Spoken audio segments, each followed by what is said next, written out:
सबका बड़ी खबर में मैं हूं अजय वत्स। डीजीपी एचसी अवस्थी हुए रिटायर। एडीजी को डीजीपी का अतिरिक्त कार्यभार फिलहाल सौंपा गया है। ADG law and order Prashant Kumar को चार्ज सौंपकर डीजीपी ने ली विदाई।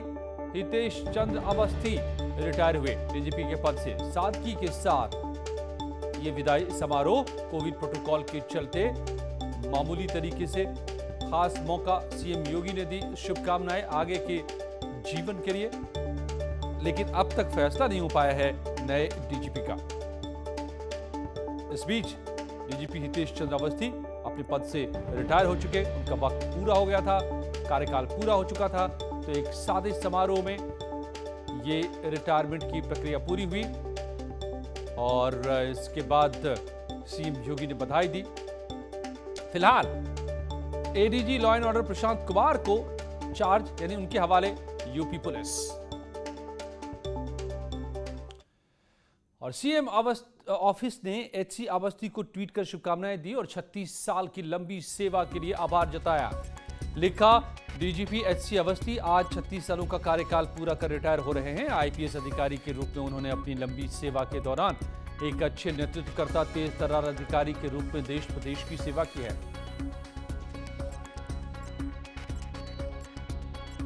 ऋषभ मणि त्रिपाठी हमारे संवाददाता लखनऊ से मेरे साथ जुड़ गए हैं। ऋषभ, अब अवस्थी जी तो चले गए, आएगा कौन ये सवाल अभी बरकरार है, लेकिन किस तरह से हुई विदाई? अजय, देखिए, कोविड गाइडलाइंस के तहत ही सारा काम हुआ है। हालांकि आमतौर पे जब डीजीपी रिटायर होते थे, बड़े आयोजन होते थे, पुलिस लाइन में एक विदाई की रैतिक परेड होती थी, उसके बाद वहाँ पे खाना पीना होता था, हाई टी होती थी, फिर उसके बाद डीजीपी के आवास पर एट होम होता था रिसेप्शन, जिसमें तमाम बड़े अधिकारी, या जब ओपी सिंह रिटायर हुए थे तो उसमें मुख्यमंत्री तक गए थे। लेकिन एचसी अवस्थी अपनी सादगी के लिए भी जाने जाते हैं। उन्होंने समय, संसाधन और सरकारी धन, इन तीनों की बचत का भी जो एक उनका अपना लक्ष्य था, जो उनकी अपनी सोच है, उन्होंने उसको भी बरकरार रखा। इसी के साथ ही साथ कोविड का भी उन्होंने हवाला दिया कि अगर आप रैतिक परेड का आयोजन कराते हैं तो उससे पहले 15 दिन तक परेड की प्रैक्टिस की जाती है, तो वो पालन नहीं हो पाता, लिहाजा परेड को कैंसिल कर दिया गया। वो जो हाई टी होनी थी उसको भी कैंसिल कर दिया गया। और अभी जो मुझे जानकारी मिल रही है कि वो खुद इस वक्त अपने अफसरों को संबोधित कर रहे हैं रिटायरमेंट के बाद सिग्नेचर बिल्डिंग, जो यूपी पुलिस का मुख्यालय है। 1985 तो इस तरीके से सादगी, एक सादे समारोह में हम देख पा रहे हैं कि कागजातों पर हस्ताक्षर करते हुए एचसी अवस्थी को, और अब वो डीजीपी पद से रिटायर हो चुके हैं। फिलहाल charge ADG law and order Prashant Kumar, उनके हवाले यूपी पुलिस। मगर अगला डीजीपी कौन, ये सवाल अब भी बरकरार। धन्यवाद ऋषभ आपका। और देवरिया में जिला पंचायत अध्यक्ष पद के नामांकन के दौरान कलेक्ट्रेट परिसर गेट पर हंगामा करने के मामले में पुलिस ने एसपी नेता अभिजीत यादव पर एनएसए के तहत कार्रवाई करते हुए गिरफ्तार कर लिया है। बताया कि 26 जून को समाजवादी पार्टी के जिला पंचायत अध्यक्ष के प्रत्याशी शैलजा यादव जब नामांकन के लिए पहुंची तो पार्टी के कई नेताओं और कार्यकर्ताओं ने कलेक्ट्रेट कैंपस के गेट पर जमकर हंगामा किया, जिसके बाद भीड़ को काबू में करने के लिए पुलिस को लाठीचार्ज करना पड़ा। इस पूरे मामले में 5 नेताओं और 100 अज्ञात लोगों पर मुकदमा दर्ज किया गया है। ये समाजवादी पार्टी के बताए जा रहे हैं, जिसमें एसपी नेता अभिजीत यादव पर एनएसए के तहत कार्रवाई की गई है। लगातार मेरे घर पर पुलिस द्वारा रेड मरवाया जा रहा है। यहाँ तक कि मेरे सगे बहनोई जो हैं उनको भी गिरफ्तार करके लाया गया था। बाद में उनके भाई को जेल भेजा गया और तमाम मेरे कार्यकर्ता जिले भर के जितने लोग हैं उनको पकड़ पुलिस जो है जेल भेज रही है। और भारतीय जनता पार्टी के नेताओं के इशारे पर पुलिस प्रशासन द्वारा इस तरह की कुकृत्य कार्रवाई कर रहे हैं लोग। नामांकन के दौरान लोक व्यवस्था छिन्न भिन्न करने के आरोप में एक व्यक्ति पर एनएसए के तहत रिकमेंड किया गया था, जिसको जिला मजिस्ट्रेट देवरिया साहब ने अनुमोदित करके एनएसए में निरुद्ध करते हुए इससे संबंधित आख्या। और गाजियाबाद में लोनी कांड में गिरफ्तार उम्मेद पहलवान पर सरकार ने एनएसए की कार्रवाई की है। उम्मेद पहलवान पर आरोप है कि उसने सोशल मीडिया पर आपत्तिजनक सामग्री डालकर धार्मिक उन्माद फैलाने की कोशिश की। कुछ दिनों पहले लोनी इलाके में बुजुर्ग से मारपीट की गई थी और उम्मेद पहलवान ने उसे सांप्रदायिक रंग देने और फेसबुक लाइव कर माहौल को खराब करने की कोशिश की थी। तो अब उसके खिलाफ एनएसए।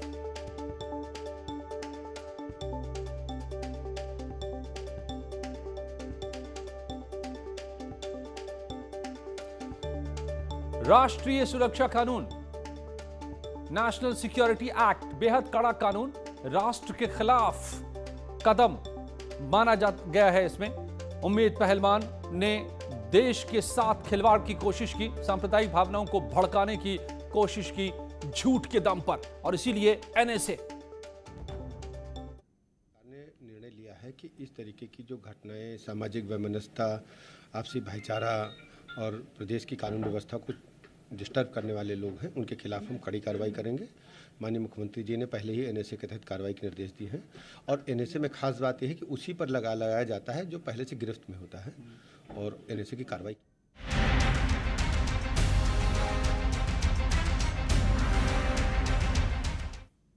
पहले डब्ल्यूएचओ और नीति आयोग और बॉम्बे हाईकोर्ट, इलाहाबाद हाईकोर्ट और अब सुप्रीम कोर्ट ने सीएम योगी के कोविड मैनेजमेंट की तारीफ की है। लॉकडाउन में श्रमिकों की घर वापसी के लिए किए गए कामों की सुप्रीम कोर्ट ने जमकर तारीफ की है। सुप्रीम कोर्ट ने की योगी सरकार की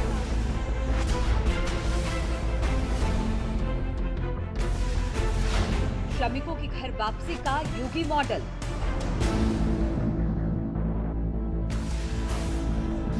सरकार ने रखा श्रमिकों की सुविधा का ध्यान।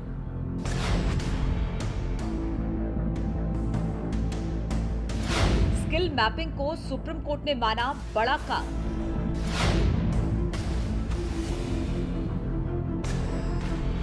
पिछले साल कोरोना काल के पहले चरण में लॉकडाउन के दौरान बड़ी संख्या में मजदूर अपने घर लौटे। उस दौरान हालात बेहद चुनौतीपूर्ण थे, लेकिन योगी सरकार ने श्रमिकों की घर वापसी को सुविधाजनक बनाने की पूरी ताकत लगा दी। खुद सीएम योगी ने कहा कि श्रमिकों की सम्मानजनक घर वापसी होनी चाहिए। कि नोएडा और गाजियाबाद बॉर्डर के ऊपर लाखों लोग इकट्ठा हो गए थे। ये हमारे मुख्यमंत्री जी ने नहीं कहा कि ये जहाँ हैं वहाँ रहें। बहुत सारे ऐसे मुख्यमंत्रियों ने कहा कि जहाँ हैं वहीं रहें, लेकिन हमारे मुख्यमंत्री जी ने बड़ी संख्या में बसेस लगवाकर उनको घर तक पहुँचाने का काम किया। घर पहुंचाने के बाद उनके रोजगार की चिंता थी, घर पहुंचाने के बाद उनकी लाइवलीहुड की चिंता थी, क्योंकि जो लोग बाहर काम करते थे यहाँ पर आए। हमने उनकी मैपिंग कराई। अब सुप्रीम कोर्ट ने भी श्रमिकों की घर वापसी के लिए योगी मॉडल की जमकर तारीफ की है। सुप्रीम कोर्ट ने अपने एक फैसले में माना कि योगी सरकार ने श्रमिकों की घर वापसी के लिए बेहतरीन कदम उठाए। कोर्ट ने 2 याचिकाओं को निरस्त करते हुए ये बातें कही। योगी सरकार ने घर वापसी करने वाले श्रमिकों को 1000 रुपए भरण पोषण भत्ता दिया, मजदूरों को मुफ्त राशन किट दी,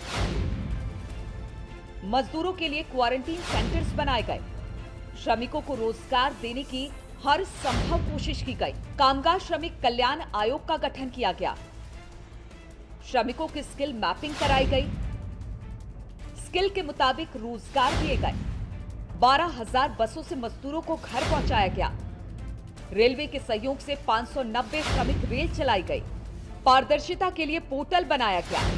ये पोर्टल था www.rahat.up.nic.in, जिस पर श्रमिकों की घर वापसी से जुड़ी सभी जानकारी थी। कोर्ट ने कहा कि पोर्टल पर अपलोड डाटा के मुताबिक उस दौरान कुल 37,84,255 श्रमिकों की घर वापसी हुई थी। स्किल मैपिंग के बाद अब 10,44,710 श्रमिकों को सरकार की विभिन्न योजनाओं के तहत रोजगार दिया जा चुका है। कुल मिलाकर कोरोना काल में योगी सरकार के शानदार कोविड मैनेजमेंट की तारीफ चारों तरफ हो रही है।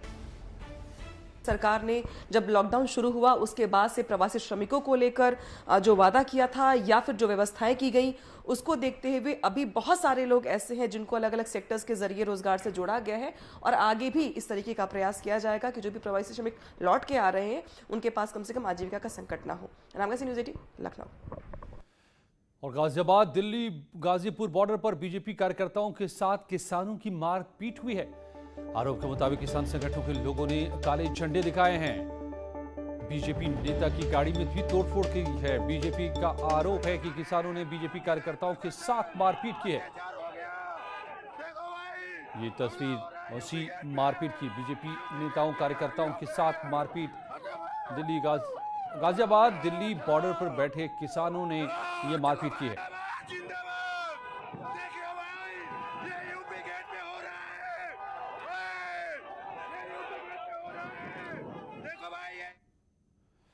बलिया से खबर आ रही है। जिला पंचायत से जुड़ी बड़ी खबर। जिला पंचायत सदस्यों को अगवा करने का आरोप लगा है एसपी नेता अंबिका चौधरी पर। यह गंभीर आरोप लगे हैं। राज्य मंत्री उपेंद्र तिवारी ने यह आरोप लगाया। अंबिका चौधरी के बेटे आनंद चौधरी पर भी आरोप। एसपी से जिला पंचायत उम्मीदवार हैं आनंद चौधरी। समाजवादी पार्टी के नेताओं पर आरोप अगवा करने का। एसपी नेता अंबिका चौधरी पर आरोप गए कि चलिए आप लोगों को हम घुमा दें, और वहाँ ले जाकर 2-3 दिन के बाद हम लोग की मोबाइल ले लिए। हम लोग घर पर फ़ोन भी दिक्कत होने लगी। तब प्रशासन से हम लोग, यहाँ के लोग प्रशासन से, हमारे घर के लोग प्रशासन से मिले, तब वहाँ से हम कल आए। तो क्या हुआ था यहाँ पर? क्या किडनैप किया गया था? एसपी नेता अंबिका चौधरी पर यह आरोप लग रहे हैं। बलिया में जिला पंचायत से जुड़ी ये बड़ी खबर है आपको। जिला पंचायत अध्यक्ष के उम्मीदवार आनंद के ये आरोप कि उन सबका किडनैप हो गया था। एसपी नेता अंबिका चौधरी ने किडनैप किया था।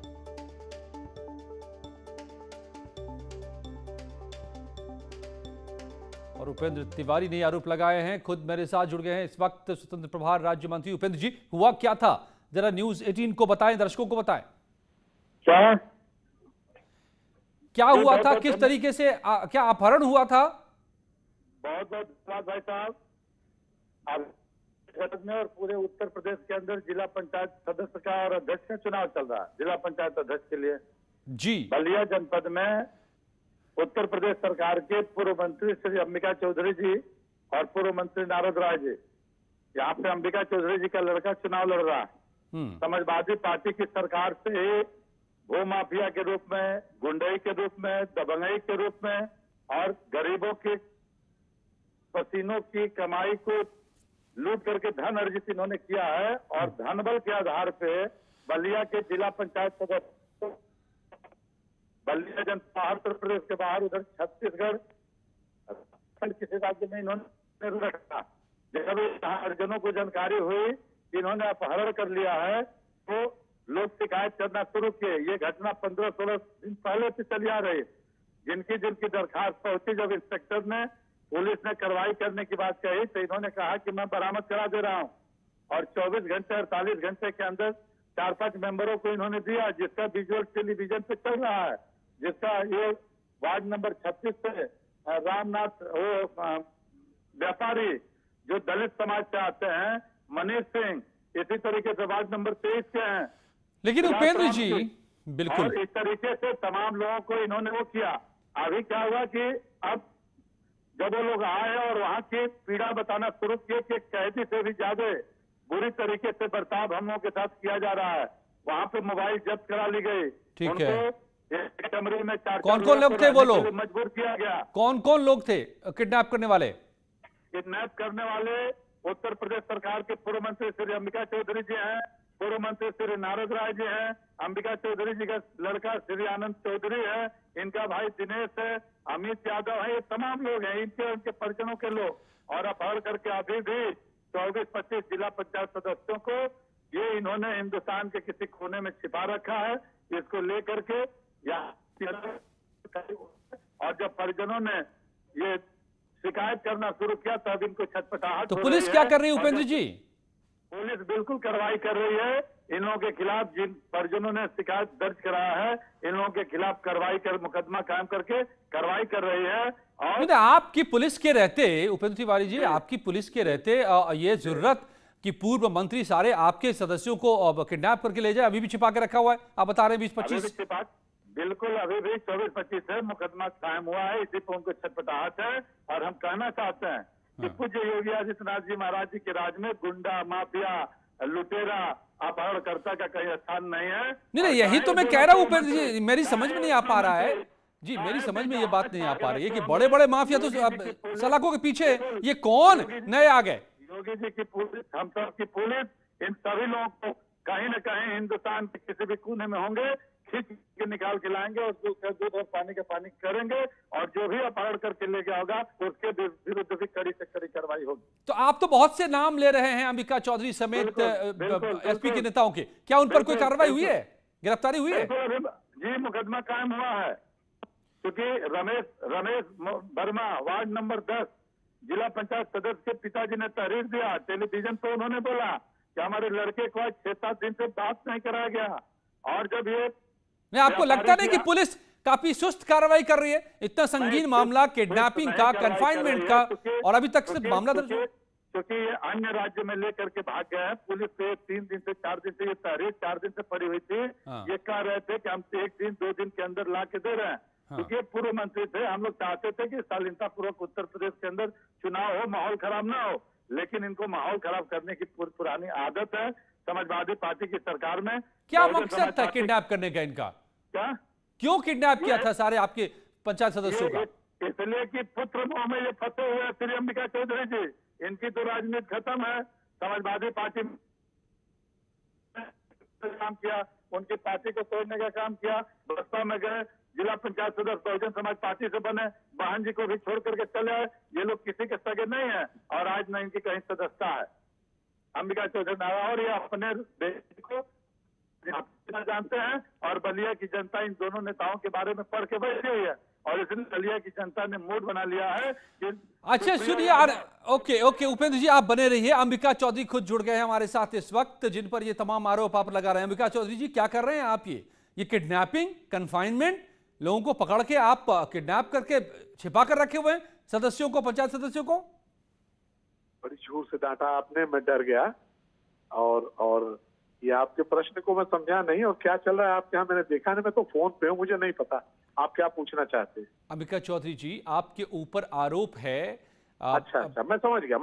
बीजेपी आपकी दूसरी, आपने इतनी जोर से डांट दिया कि मैं तो एकदम उसी में सख्ते में आ गया। वो प्रश्न आपका नहीं समझ पाया, आपने समझ पाया आपका प्रश्न। देखिए, ऐसा है कि ये सारी ताकत सरकारी लोगों के पास जी, और वो जिस किसी को आप ये समझ लें कि उनका वो ये जो कुछ है वो मुझसे पे तुम, गवाह भी तुम, हाकिम भी तुम, जो चाहो और जिसको चाहो हराम कह दो, जिसको चाहो हलाल कर दो। यही मेरा उत्तर है, इससे ज्यादा नहीं। आप हैं कहाँ? तब ये मैं बिल्कुल बलिया जनपद में हूँ साहब, अपने घर पे हूँ। और वो तमाम लोग कहाँ हैं जिला पंचायत सदस्य? ये आप उनसे पूछिए जो लोग उनके बारे में आपको इत्तलाएं दे रहे हैं।